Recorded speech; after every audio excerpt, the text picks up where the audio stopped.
का सबका अभिनंदन और शुभेच्छाएं देने की प्रथा है, पर मुझे संकोच हो रहा है कि मैं आपका अभिनंदन कैसे करूं, क्योंकि 2008 में तय हुआ था कि इस प्रकार से बिल्डिंग बनेगी। 2011 में इसको टेंडर अवार्ड हुआ और ये 200-250 करोड़ का काम 9 साल के बाद आज पूरा हुआ। इस काम को पूरा देखने के लिए 2 सरकारें और 8 चेयरमैन लगे और उसके बाद में ये काम आज पूरा हुआ है। तो वर्तमान चेयरमैन और मेंबर बेचारे, उनका कोई इसके साथ संबंध नहीं है, पर जिन महान हस्तियों ने 2011 से लेकर 2020 तक इस पे काम किया है, उनके संभव हुआ तो चेयरमैन साहब उन सब सीजीएम और जीएम इनके फोटो एक बार इस ऑफिस में जरूर लगा देना कि जिन्होंने 9 साल इस काम को केवल निर्णय न करने के कारण देरी की, और इसके लिए उन्होंने जो 9 साल की देरी की, कम से कम उनका इतिहास भी सामने आए। आप और हम गौरव से कहते हैं कि दिल्ली मुंबई हाईवे अब हम 2 साल में पूरा करेंगे, 80,000 1 लाख करोड़ का। तो 1 लाख करोड़ के काम के लिए हमने 3 साल 3.5 साल अगर लगेंगे, और ये 200 करोड़ के काम के लिए हमने 10 साल लगाए, तो ये कहीं ना कहीं अभिनंदन करने वाली बात तो नहीं है। मैं आपके लिए तो कुछ कहूँगा नहीं, पर मुझे इस बात की शर्म आती है, इतना आपके सामने जरूर कहूँगा। आपको संभव हुआ तो ये बात कही जाएगी, क्योंकि मैंने इसके लिए 2-3-4 मीटिंगें ली थी। ये जब काम फंसा हुआ था तो मुझे भी काफ़ी जानकारी है, और अभी सरकारी पद्धति के अनुसार कॉन्ट्रैक्टर पर ब्लेम डालकर वो एनसीएलटी में गया, और एनसीएलटी में जाने के कारण ये हुआ। धीरे ऐसे करके एक रिकॉर्ड तैयार किया जाएगा। पर इसमें सबसे इम्पोर्टेंट चीज़ यही है कि जो विकृत विचार रखने वाले लोग हैं, जिन्होंने एनएचआई में निर्णय नहीं करना, और निर्णय करना तो काम करने के बजाय कॉम्प्लिकेशंस पैदा करना, तो ये भी 13 साल से 12 साल से चिपके हुए हैं। और मालूम नहीं, जो भी चेयरमैन और मेंबर आता है उसके गाइड एंड फिलोसोफर वही लोग बनते हैं जो पूरी तरह से निगेटिव है और विकृत है। उनकी ऑनेस्टी और इंटीग्रिटी के बारे में डाउट नहीं है, पर उनकी विचारधारा टोटली विषकन्या जैसी है। और ऐसे विकृत लोगों को आज भी गाइड एंड फिलोसोफर के रूप में ऊपर से लेकर नीचे तक सभी लोग क्यों यूज करते हैं, इसका मेरे मन में बड़ा आश्चर्य लगता है। और ये सीजीएम और जीएम के आपकी जो परंपरा है वो कितनी निकम्मी है, कितनी नालायक है, इसका उदाहरण ये बिल्डिंग के डीले में हुआ है। तो मैं आपसे अनुरोध करूंगा कि कम से कम अब आज बिल्डिंग पूरी हुई है, तो ये 11 साल में जिन्होंने हैंडल किया, उसने कितने कितने साल डिसीजंस नहीं लिए, कैसे रोक के रखा, इसका एक रिसर्च पेपर जरूर तैयार करिए। मैंने बहुत बार आपको कहा था कि एनएचआई को रिफॉर्म करना चाहिए। आपकी जो रिक्रूटमेंट है, जो अधिकारी आप लेते हैं, वही बेसिक रॉ मटेरियल सबसे खराब है। आपको जो फ्रेश आईआईटी के अच्छे इंजीनियर्स आते हैं उनको हम रख नहीं पाते, वो चले जाते हैं और प्राइवेट सेक्टर में बड़े बड़े पोस्ट पर चला जाता है। और जो स्टेट गवर्नमेंट में काम करने के लायक नहीं होते, ऐसे लोगों की बड़ी मालिका एनएचआई में भर भर के हमने उनको प्रमोट करके सीजीएम और जनरल मैनेजर बनाते हैं। और आपने अच्छा हुआ कार्रवाई की बीच में कॉन्ट्रैक्टर और इनके ऊपर, पर जिनके डिजाइन्स गलत हुए, जो कंपनियां अच्छी काम नहीं करती, जो इंडिपेंडेंट इंजीनियर अच्छे काम नहीं करते, जो सीजीएम और जीएम अच्छे काम नहीं करते, जो आरओ अच्छे काम नहीं करते, जो पीडी अच्छे काम नहीं करते, उनके लिए अभी तक मेरे कान पर कभी नहीं आया कोई कार्रवाई हुई। और ये जो सीजीएम है, जिनके भरोसे मेंबर एनएचआई काम करते हैं, अभी तो मुझे पता चलता है कि मेंबर को पता ही नहीं है कि कहाँ क्या हो रहा है। वो अनेक इमरजेंसी मैटर तक भी मेंबर को नहीं बताते हैं। और इसलिए ये जिस प्रकार से एक ऑर्गेनाइजेशन बनाने के बारे में बीच में हम सब लोगों ने सोचा था, इतना अच्छा काम इस ऑर्गेनाइजेशन का मार्केट में नाम है, फाइनेंशियल मार्केट में क्रेडिट है। इसके बाद में भी आज परफॉर्मेंस के आधार पर हम अपने बॉटल नेक्स को ढूंढने में असफल रहे हैं। इसके बारे में बहुत सी कमेटियां बनी, उनके रिपोर्ट आए, पर ये एनएचआई के ये अकार्यक्षम, भ्रष्ट और निकम्मे लोग इतने पावरफुल हैं कि मिनिस्ट्री ने कहने के बाद में भी वो अपने निर्णय गलत करते हैं। अभी एक अच्छा आया है, एक कंपनी का सुप्रीम कोर्ट का अपना हाई कोर्ट का निर्णय आया है कि जो 475 में मैंने और उस समय के सेक्रेटरी ने कहा था कि इसको सेटल कर दो, वो 1300 और 1400 करोड़ का उसके ऊपर क्लेम मंजूर हुआ है। अब तो वो 375 में करने वाला नहीं है। तो ये बताने के बाद में भी नहीं किया गया।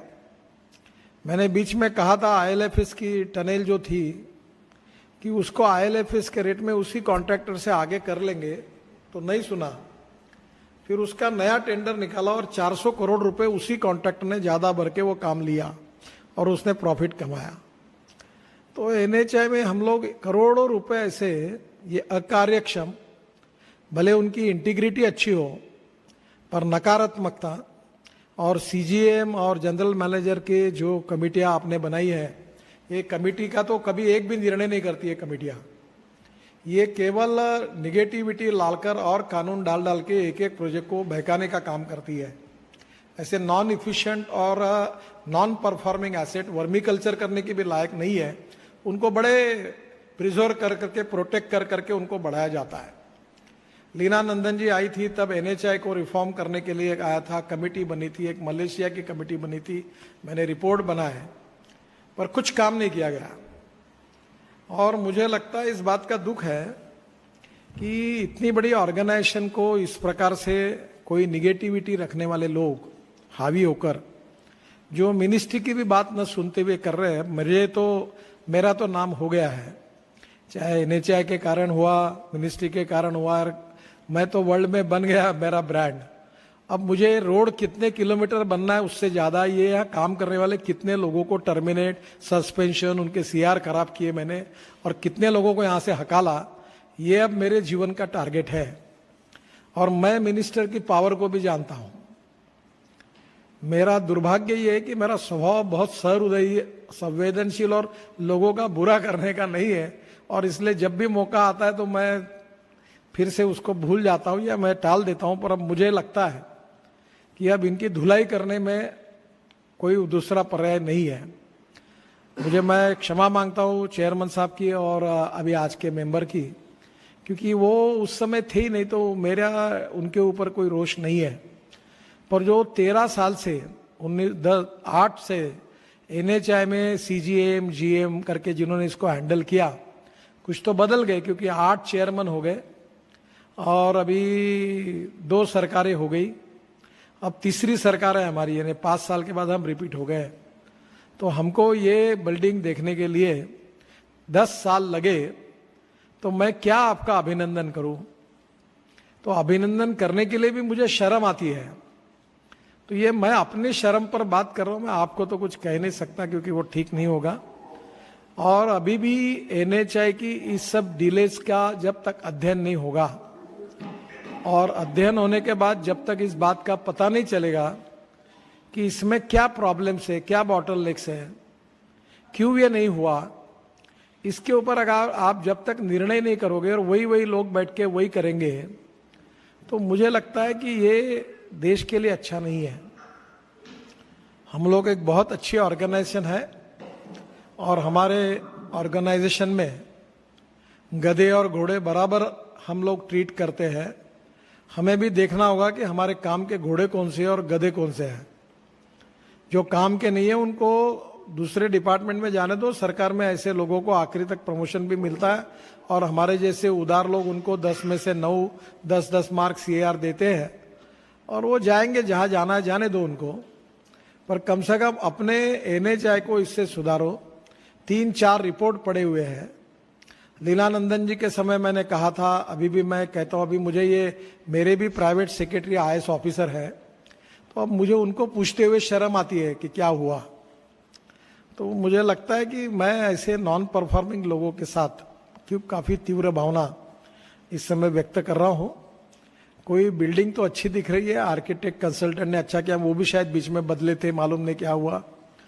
और इसलिए मैं कभी बिल्डिंग देखने के लिए आऊंगा, बेचारों ने काम तो किया होगा, पर मेरा पूरा मत बना है कि 80% डुबाने का काम तो तुम्हारे सीजीएम और जीएम ने किया है।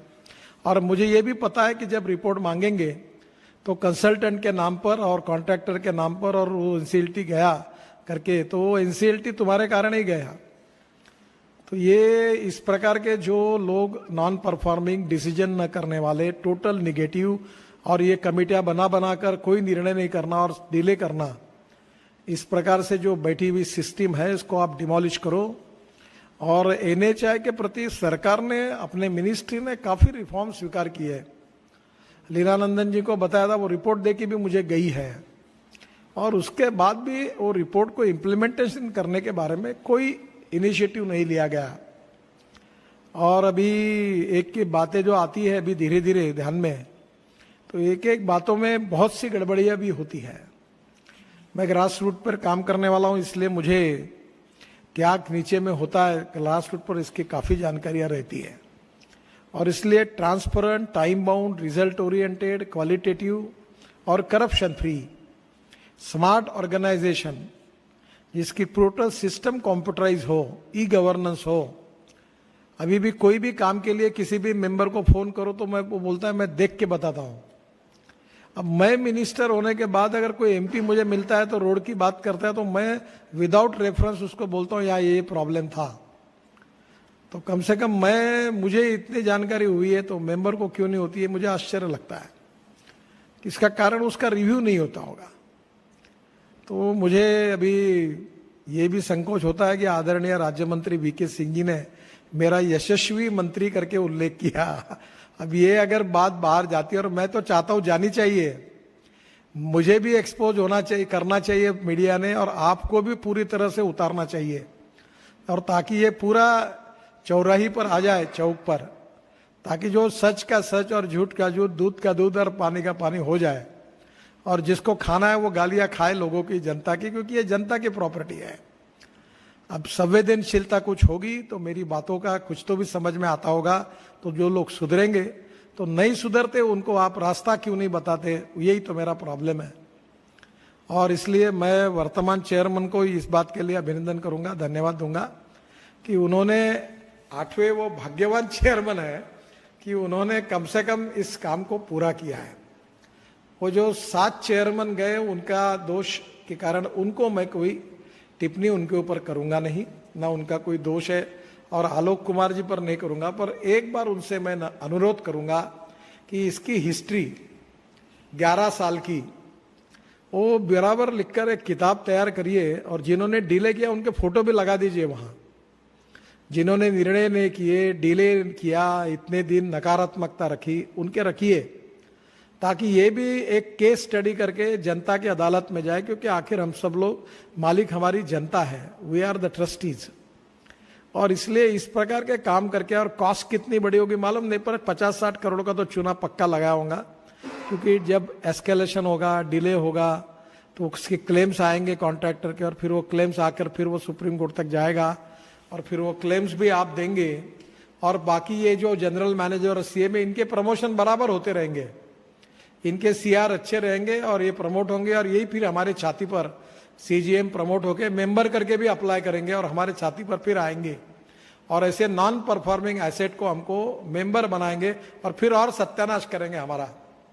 तो ये विषकन्या जैसे लोग घुसे हुए हैं, इनको कुछ ना कुछ करके, कुछ तो भी परफॉर्मेंस ओरिएंटेड एनएचआई को बनाने में आप जरूर निर्णय करिए। आपके लिए मिनिस्ट्री की तरफ से पूरा सपोर्ट है। सेक्रेटरी और चेयरमैन दोनों अच्छे हैं। मुझे लगता है कि इस समय वो जरूर करे, देरी से क्यों ना हो, पर ये प्रथा है लोकतंत्र में, सिस्टम में, कि जो भी होता है उसका अभिनंदन और शुभेच्छाएं करनी पड़ती है। पर मेरे मुंह से शब्द ही नहीं निकल रहे, क्योंकि मैं नाटकी नहीं हूं। तो एनएचआई का मैं बहुत अच्छा अभिनंदन करता हूं, कॉन्ट्रैक्टर और कंसल्टेंट का। ये मेरे बहुत कोशिश करो पर मेरे मुंह से नहीं निकल रहा है। तो मैं अब अभिनंदन तो नहीं करूंगा, पर मैं आपको धन्यवाद दूंगा कि देरी से क्यों ना हो आपने ये काम पूरा किया है। और अभी जो एनएचआई के रिफॉर्म के लिए जो बातें हैं उसको आप गति दीजिए और उसके बारे में जरूर इस सिस्टम को चेंज करिए। और मैं और सोच रहा हूँ कि मेरे हाथ में मैं सीजीएम जीएम की बदली ट्रांसफर अब अपने हाथ में लूँ, उनके सीआर सब मेरे पास में बुलाऊँ और हाईएस्ट अथॉरिटी करके इनका जब तक मैं अभी आपको नहीं करना है तो मैं इनका बैंड बजाता हूँ। और आपको जो जो ऐसे निकम्मे नालायक और निगेटिव लोग हैं, we are coming here for to get it done. हम काम करने के लिए आए हैं। हम लोग दुनिया भर की बातों को जोड़ जोड़ के केसेस बनाने के लिए और डिले करने के लिए नहीं आए। और मंत्री ने बार बार समझाने के बाद भी अगर अकल नहीं आती तो इनको निकाल के बाहर फेंकना चाहिए। और ये मेरी तीव्र भावना आज मैं व्यक्त कर रहा हूँ। तो मैं इतना कठोर बोल रहा हूँ तो मुझे भी अच्छा नहीं लग रहा है, क्योंकि मुझे भी दुख हो रहा है इस बात का। पर ये जो 11 से लेकर अभी तक जो लोगों ने ये जो परफॉर्म किया है, वो कौन से लोग एनएचआई में है और गए हैं वो ढूंढो और उनके जरूर फोटो लगाओ। जैसे अच्छे लोगों की केस स्टडी होती है तो जो कार्यक्रम करते हैं अशोका होटल में, अच्छा कॉन्ट्रैक्टर, अच्छा मेंटेनेंस, तो ये भी 11 साल तक जो उन्होंने रुकवाया, ये सीजीएम को बुलाओ और इनको गांधीवादी गांधीगिरी करने के लिए इनको भी एक पुष्पगुच्छ दो कि इन्होंने 11 साल रोका, 3-3 साल कमेटियां बनी, निर्णय नहीं किए और ऐसे निकम्मे हैं, इनका भी हम सत्कार कर रहे हैं कि फोटो छपवाओ और एनएचआई में भी लगा दो। वो ये बिल्कुल लगना चाहिए, क्योंकि ये लोगों को समझना चाहिए कि ये ऐसे कौन लोग हैं निकम्मे जो बैठे हुए हैं। मुझे मालूम नहीं कितने लोग रिटायर्ड हो गए, कितने ट्रांसफर हो गए। रिटायर्ड हो गए वो तो फ्री हो गए, ट्रांसफर हो गए वो चले गए। तो मुझे लगता है कि अब आगे चलकर भी हमारे काम में सुधार करने में एक जिम्मेदारी है आप सबकी। और इस प्रकार का एनएचआई एक transparent, time bound, result oriented होगा। मैं तो बहुत कुछ कोशिश कर रहा था पर अच्छे भाव से तो कुछ होता नहीं, क्योंकि निर्णय नहीं होते। तो अब तो मैं भी समझने लगा हूं कि कुछ तो ठोक पीट करने के बिना नहीं होता। इसलिए मेरी भावना काफ़ी कड़क शब्दों में मैंने व्यक्त की है। मैं नए चेयरमैन को और मेंबर को धन्यवाद देता हूं, क्योंकि अब बिल्डिंग पूरी हुई, कम से कम 10 साल के बाद तो भी हुई है। और मैं पूरी मेरे को शर्म है, इसलिए मैं अपनी शर्म को कायम रखते हुए आपको धन्यवाद देता हूं। और मेरी बात जरूर लोगों तक जाए, एनएचआई के ऑफिसर्स तक जाए, पीडी और आरओ तक भेजे, लगे तो इसके वीडियो निकाल कर भेजे। और सोशल मीडिया में गई तो अड़चन नहीं, अखबार में उल्टा छप के आएगा तो फर्क नहीं पड़ता, पर जरूर इस बात को समझने की कोशिश करिए। यही आपको कहते हुए फिर से एक बार धन्यवाद, नमस्कार।